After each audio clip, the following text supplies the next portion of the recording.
Baik, kami dari kelompok 1 ingin menjawab beberapa pertanyaan yang telah diberikan, di mana sebelum itu saya ingin memperkenalkan anggota kelompok kami, yaitu saya sendiri Witri, lalu ada Aprilia Dewi, ada Ani Trisna Dewi, ada Eva Swan Dewi, lalu ada Rizky Prasiska, ada Kadek Sukmayani, ada Reta Anjliani, dan ada Ayu Pranya. Namun sebelum menjawab pertanyaan tersebut, saya ingin menjelaskan sedikit mengenai globalisasi. Jadi globalisasi sendiri ialah suatu proses yang memudahkan kita untuk berinteraksi dan berkomunikasi serta mengembangkan ilmu pengetahuan dan teknologi. Dengan adanya globalisasi di sini akan memudahkan kita untuk mengakses ke seluruh penjuru dunia dengan lebih gampang, lebih cepat dan lebih praktis dibandingkan waktu sebelumnya. Baik, terima kasih atas waktu yang diberikan kepada saya, Nilo Aprilia Dewi dengan NPM 393. Di sini akan menanggapi pertanyaan nomor 1, yaitu mengapa bisnis internasional jauh lebih kompleks saat ini dibandingkan 20 tahun yang lalu. Menurut pendapat saya, izinkan saya untuk menjelaskan apa itu kompleks menurut Wikipedia Bahasa Indonesia, yaitu adalah suatu kesatuan yang terdiri dari sejumlah bagian, khususnya yang memiliki bagian yang saling berhubungan dan saling tergantung satu dengan yang lainnya. Jadi di sini kenapa sekarang bisnis internasional itu lebih kompleks, ya karena perdagangan bisnis internasional dan investasi telah meningkat drastis selama bertahun-tahun. Jadi perusahaan multinasional besar telah memegang seluruh dunia dari Amerika Utara ke Eropa untuk Pacific Rim ke Afrika. Jadi beberapa saham yang menemukan bahwa mereka harus mencari pasar internasional untuk bertahan di masa depan, internasionalisasi dan hampir semua usaha telah tiba. Jadi dalam perkembangan di seluruh dunia, tiap negara diharapkan berusaha untuk dapat menyesuaikan diri sebaik mungkin. Karena perkembangan ini disertai dengan perkembangan di segala bidang, khususnya teknologi. Maka perusahaan multinasional dituntut untuk bisa mengikuti perkembangan yang ada dengan tujuan untuk memajukan perusahaan tersebut dan meningkatkan eksistensinya di dunia internasional. Kemudian itu juga berdampak dari globalisasi yang telah ada selama 20 tahun ini. Jadi dari dampak dari globalisasi ekonomi terhadap perekonomian suatu negara itu bisa positif atau negatif.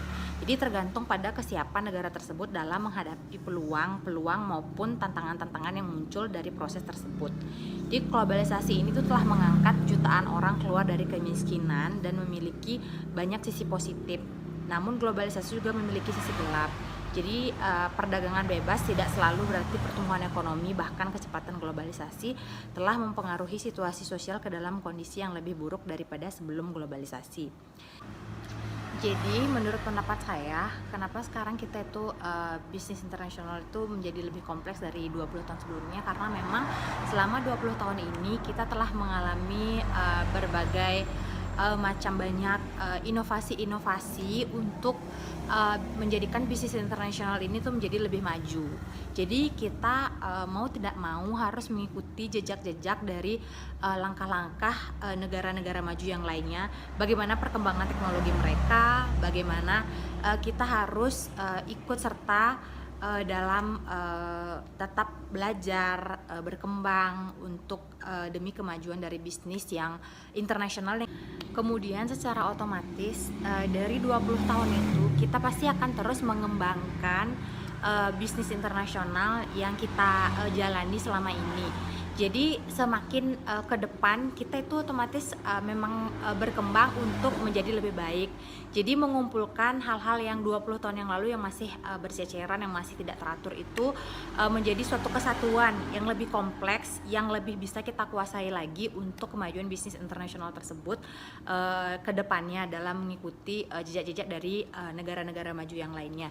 Jadi dari situ kita bisa terus melakukan inovasi-inovasi ke depannya dan membuat bagaimana bisnis internasional ini dari berbagai aspek ini bisa sesimpel mungkin dan seminimalis mungkin, tapi kita menguasai dari semua bidang bisnis internasional tersebut.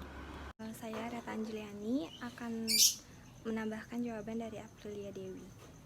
Pertanyaannya, mengapa bisnis internasional jauh lebih kompleks saat ini dibandingkan 20 tahun yang lalu?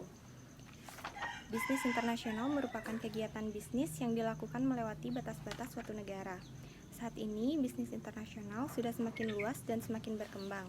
Negara di belahan dunia manapun pasti melakukan bisnis internasional, karena ada beberapa alasan yang mengharuskan negara-negara ini untuk melakukan bisnis internasional. Perkembangan ilmu pengetahuan dan teknologi yang semakin pesat membawa dampak pada kemajuan bidang komunikasi, transportasi, dan juga informasi. Seiring dengan kondisi tersebut, jumlah penduduk di dunia terus bertambah dan kebutuhan akan barang dan jasa juga pasti akan meningkat, sedangkan sumber-sumber alam atau faktor produksi cenderung terbatas. Setiap negara memiliki keterbatasan dan kelebihannya, karena di setiap negara memiliki sumber daya alam dan juga sumber daya manusia yang berbeda-beda. Suatu negara ataupun perusahaan melakukan transaksi bisnis internasional baik dalam bentuk perdagangan internasional yang memiliki beberapa pertimbangan ataupun alasan seperti pertimbangan ekonomis, politis, ataupun sosial budaya. Dalam era globalisasi ini timbul yang namanya pasar bebas yang mengizinkan negara bertransaksi satu sama lain. Hal ini menimbulkan tuntutan bagi negara untuk bertahan dari serangan negara lain yang juga terlibat dalam transaksi di pasar bebas. Untuk itu, suatu negara harus melakukan hubungan internasional agar dapat saling menguntungkan. Jadi, saat ini bisnis internasional jauh lebih kompleks dibandingkan 20 tahun yang lalu karena saat ini ketergantungan antar negara-negara di dunia semakin meningkat dikarenakan adanya suatu perbedaan-perbedaan di setiap negara tersebut. Selain itu, faktor kebutuhan setiap negara juga berbeda sehingga saling berkaitan satu sama lain, dan kemajuan teknologi di era globalisasi ini yang mendorong kemudahan transaksi jual beli dalam perusahaan.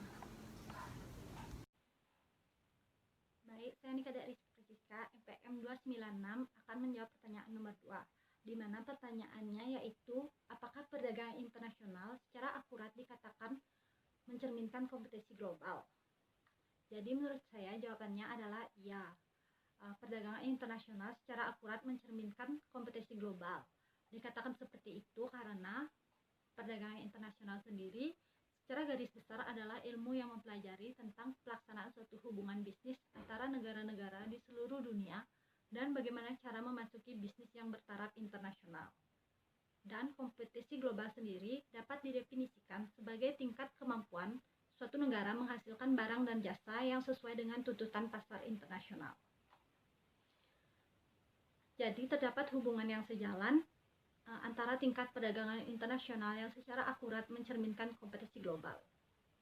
Di mana jika suatu negara ingin memasuki pasar internasional, maka negara tersebut harus memiliki keunggulan dalam hal produk yang akan diciptakan atau produk yang akan masuk ke pasar internasional memiliki keunggulan yang tidak dimiliki oleh negara lain.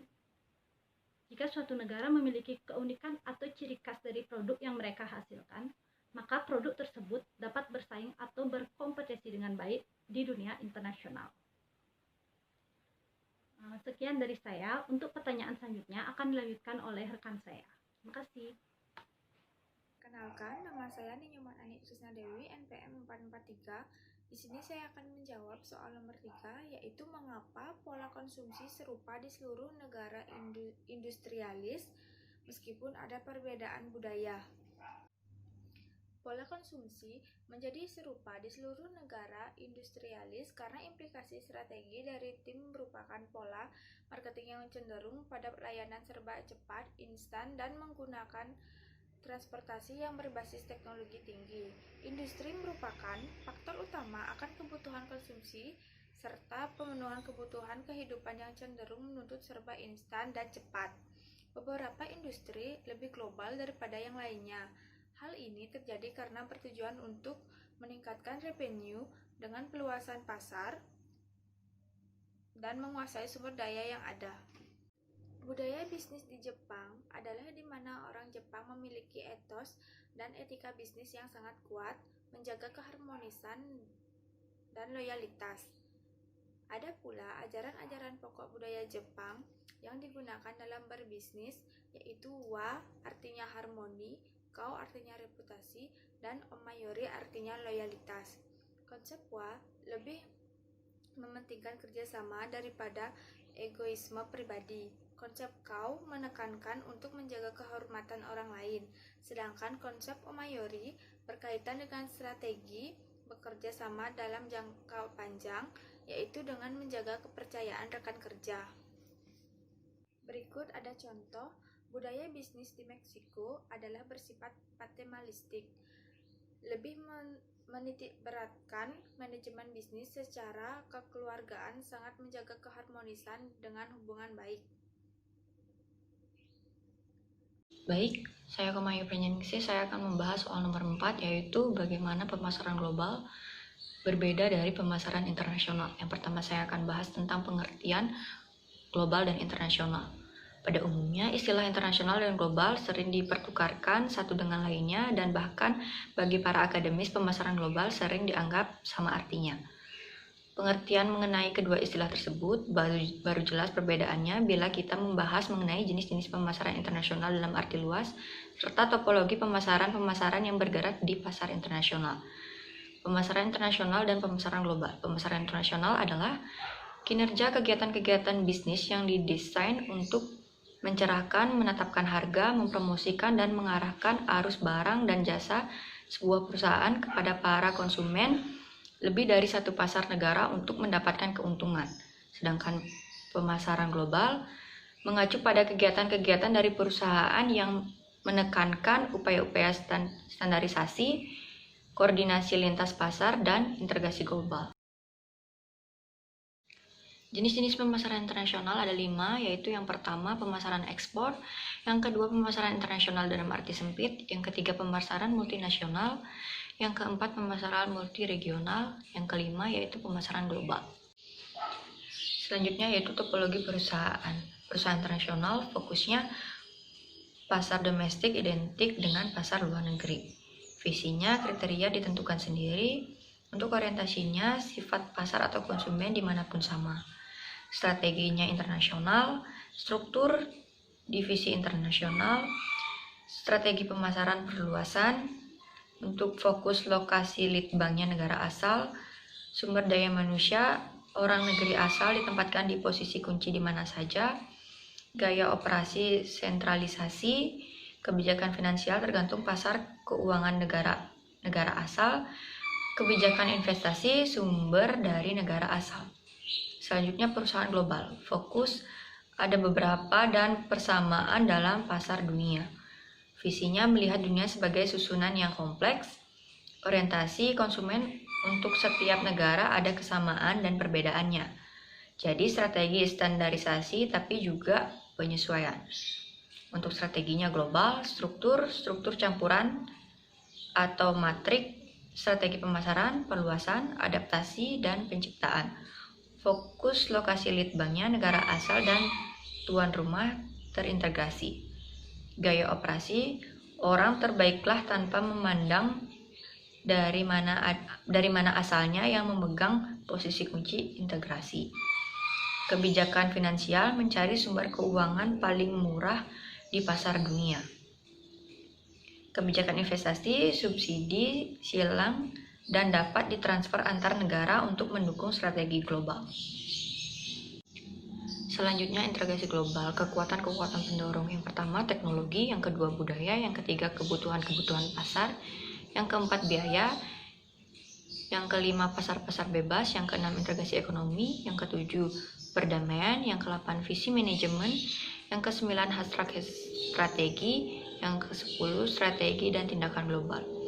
Untuk kekuatan-kekuatan penghambat, yang pertama budaya, yang kedua perbedaan pasar, yang ketiga biaya-biaya, yang keempat pengawasan nasional, yang kelima nasionalisme, yang keenam perang, yang ketujuh manajemen miopia, yang ke-8 sejarah organisasi, yang ke-9 fokus dalam negeri.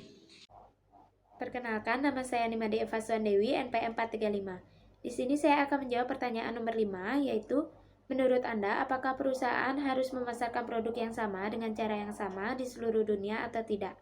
Berikan alasannya. Sebelumnya, izinkan saya untuk menjelaskan apa itu strategi pemasaran. Strategi pemasaran di sini merupakan suatu upaya atau langkah yang dilakukan oleh perusahaan untuk dapat memperkenalkan produk atau jasanya kepada konsumen dengan menggunakan rencana atau taktik tertentu untuk dapat meningkatkan penjualan sehingga dapat mencapai tujuan yang diinginkan oleh perusahaan itu sendiri. Perusahaan akan menguasai pangsa pasar apabila diikuti dengan strategi pemasaran yang benar. Seperti yang pertama yaitu segmentasi pasar, di mana perusahaan ini harus mengelompokkan karakteristik, kebutuhan, hingga perilaku konsumen yang berbeda-beda untuk dapat menentukan strategi pemasaran berikutnya. Contohnya yaitu perusahaan yang menawarkan produk kemejanya untuk seluruh kalangan seperti anak-anak, remaja, dewasa, atau orang tua sesuai dengan selera konsumen. Kemudian yang kedua ada penentuan target pasar, di mana perusahaan ini harus memasarkan produknya sesuai dengan target pasar yang akan dituju. Seperti contohnya produk Indomie yang memiliki target pasar di benua Afrika karena memiliki pasar yang potensial. Sehingga produk Indomie tersebut membangun pabrik di Nigeria dan Kenya agar mendapatkan keuntungan yang tinggi. Kemudian yang ketiga ada diferensiasi dan posisi pasar, di mana perusahaan harus dapat membuat produk yang sesuai dengan selera konsumen sehingga konsumen dapat tertarik untuk membelinya dan dapat membedakan produk tersebut dengan produk pesaing. Contohnya, perusahaan yang memasarkan produk kemeja dengan menciptakan produknya dengan motif yang unik dan berbeda dari para pesaing, serta memasarkannya dengan cara mengajak influencer atau pengusaha dari berbagai negara untuk dapat bekerja sama dalam memasarkan produk yang akan ditawarkan kepada konsumen, atau dengan memanfaatkan media sosial, media cetak, ataupun lain sebagainya, dan membuka stand. Maka dari ini, perusahaan akan dapat lebih luas menjangkau konsumen di berbagai negara. Jadi menurut saya, perusahaan tidak harus memasarkan produk yang sama dengan cara yang sama, karena masing-masing perusahaan pasti memiliki strategi pemasaran yang berbeda-beda dengan biaya yang berbeda-beda dalam mencapai tujuan perusahaan itu sendiri untuk memperkenalkan produknya ke seluruh dunia. Strategi pemasaran yang baik biasanya dapat memenuhi dan menyesuaikan kebutuhan dan selera konsumen di seluruh negara dan dapat menjalin hubungan kerjasama yang baik antar negara dan perusahaan dari beberapa negara dalam mencapai keuntungan bersama. Baik, di sini saya ingin menambahkan jawaban dari Eva yang dimana pertanyaannya ialah apakah perusahaan harus memasarkan produk yang sama dengan cara yang sama? Menurut saya sendiri tentunya tidak sama, dikarenakan setiap perusahaan memiliki visi, misi, tujuan, serta anggaran yang berbeda-beda, walaupun memang produk yang mereka pasarkan tersebut sejenis. Mungkin kita dapat mencontohnya, lalu kita memodifikasi cara tersebut, namun kita tidak boleh menjiplak atau meniru cara yang benar-benar sama. Dalam memasarkan produk sendiri tidak dapat dilakukan dengan sembarangan. Diperlukan perencanaan yang matang agar mendapatkan hasil yang lebih maksimal. Sebagai contoh di sini, perusahaan yang memasarkan produk yang sama namun memiliki cara pemasaran yang berbeda yaitu Starbucks dengan Kopi Janji Jiwa, yang dimana mereka sama-sama memasarkan produk minuman kopi. Nah, Starbucks di sini memiliki strategi pemasaran menanamkan brand awareness, yaitu istilah pemasaran yang menggambarkan tingkat pengakuan konsumen terhadap satu produk dengan nama atau merek mereka, yang kita tahu di mana Starbucks itu sudah sangat memiliki nama yang terkenal. Kebanyakan perusahaan yang menanamkan brand awareness di sini menghasilkan lebih banyak penjualan. Ditambah lagi pada zaman sekarang kebanyakan orang lebih mementingkan merek dibandingkan dengan produk yang tidak kenal namun memiliki harga yang lebih murah dibandingkan perusahaan yang memiliki merek tersebut. Di mana Starbucks memiliki strategi mengikuti kebutuhan konsumen dan situasi saat ini. Misal saja menciptakan campaign khusus setiap bulan, menciptakan minuman seasonal baru yang menarik, dan memiliki merchandise yang unik dan tentunya akan menarik perhatian dari konsumennya. Sedangkan di sini Kopi Janji Jiwa sendiri memiliki strategi yang berbeda, di mana ia lebih menekankan atau memfokuskan produk kopi mereka menggunakan biji kopi lokal asli Indonesia, yang dimana mereka menyediakan berbagai pilihan kopi lokal Indonesia dengan harga yang terjangkau dengan mengadopsi konsep fresh to cup, yang dimana segar hingga ke penyajian kepada konsumennya. Lalu Janji Jiwa sendiri menanamkan tagline dengan kopi dari hati, yang dimana setiap satu gelas kopi yang dibuat berasal dari hati, tidak semata-mata hanya menjual produk, namun owner juga menumpahkan passion, skill, dan semua yang ia punya ke dalam satu gelas kopi, yang dimana ia meyakini jika sesuatu hal yang dibuat dari hati maka akan kembali ke hati.